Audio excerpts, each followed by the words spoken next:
समय न लेते हुए हमारे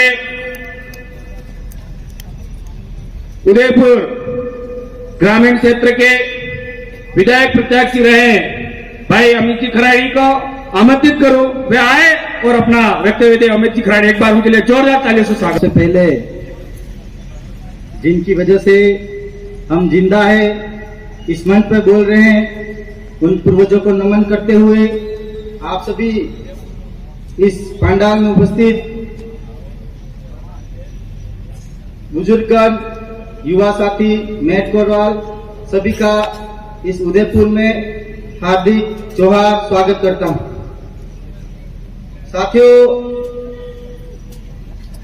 ऐसा कहा गया है कि जो समाज अपना इतिहास नहीं जानता वो क्रांति नहीं ला सकता, लेकिन आज हमारा ये समाज अपना इतिहास जान गया है और क्रांति लाने के लिए तैयार बैठा हुआ। जिस तरह से मुगलों ने दिल्ली में राज किया था, उदयपुर में राज नहीं कर पाए थे। हमारा इतिहास है, मुगलों में दिल्ली में राज किया था मुगलों ने, लेकिन हमारे उदयपुर पर मुगल राज नहीं कर पाए। उसी वीर योद्धा के, वीर क्रांतिकारी के हम बेटे हैं, उन्हीं का हम खून है, जो आज हमारा भाई प्रकाश बूच, किसान का बेटा, ये इतिहास बनेगा जो पहली बार एक किसान का बेटा दिल्ली में जाकर डंका बजाएगा। ऐसा कभी नहीं हुआ। और उदयपुर के जो लोकसभा क्षेत्र है, आप देखो कि ये कांग्रेस और बीजेपी के लोग बड़े बड़े कार्यकर्ता, बड़े बड़े ओहदे वाले हैं, लेकिन उनको यहाँ का इतिहास, स्थानीय कैंडिडेट नहीं मिला, स्थानीय उम्मीदवार नहीं मिला।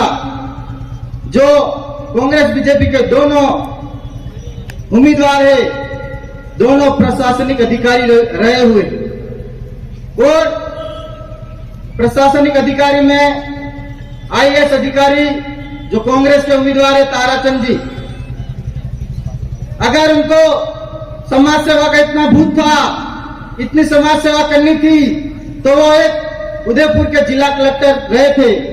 तब वो हर पंचायत में, हर जिले में विकास करा सकते थे, लेकिन उन्होंने किसी तरह का विकास नहीं करा। और ऐसे कार्यकर्ता बैठे हुए कांग्रेस बीजेपी में, अपने ऐसे आदिवासी कार्यकर्ता बैठे हुए जिनको आज तक दरी बिछाने का ही काम दे रहे हैं, और लड़ने का काम कोई भारी दूसरे रसूखदार पैसे वाले लोग आके चुनाव लड़ रहे हैं। और हमारी भारत आदिवासी पार्टी में देखो, भारत आदिवासी पार्टी में आपने प्रकाश जी बूच का शायद उदयपुर में आपने नाम कम सुना होगा, लेकिन आज वो सांसद प्रत्याशी बनाए। ऐसी भारत आदिवासी पार्टी की व्यवस्था है। ऐसी व्यवस्था के कारण आप जितने भी कार्यकर्ता बैठे हुए, चाहे गरीब हो, लेकिन आपके अंदर समाज के लिए काम करने का जज्बा है, समाज के लिए काम करने का हौसला है, तो आपका नंबर भी यहां आ सकता है, यहां आ सकता है आपका नंबर। और जिस तरह से यहां उदयपुर लोकसभा की सबसे बड़ी समस्या है जल जंगल जमीन, जिसके लिए हम लोग लड़ रहे हैं, लेकिन जो प्रत्याशी बनाए गए हैं वो खाली हमारे अनुसूचित क्षेत्र में रिजॉर्ट लेने के लिए जमीनें खरीद रहे हैं। कोई सलूम्बर में जमीनें खरीद रहा है, कोई जाडोल में जमीनें खरीद रहा है, और हमारे जैसे गरीब लोग खाली वो झोपड़ी बना के रहने के लिए मजबूर कर रहे हैं। हमारे को पट्टे नहीं देते हैं, हम कोई घर बनाते हैं, कहीं जेसीबी से खुदाई कर दी तो हमारे ऊपर अत्याचार करते, हमको उठा के थाने में बंद करते। लेकिन इस बात को हमको गांठ बांधनी है कि इन रसूखदार, इन पैसे वाले लोगों को वोट नहीं करना है। और इसी टाउन हॉल में बीजेपी की जब सभा हुई थी तो नारे लग रहे थे कि एक बार 400 पार करवा दो, एक बार 400 पार करवा दो। भाई 400 पार करने की क्या जरूरत है? 250 से 260 के आसपास सीटें मिलती है तो सरकार बन जाती है। लेकिन ये 400 पार का क्या मामला है? 400 पार कर बीजेपी के लोग इस देश का संविधान बदलना चाहते हैं।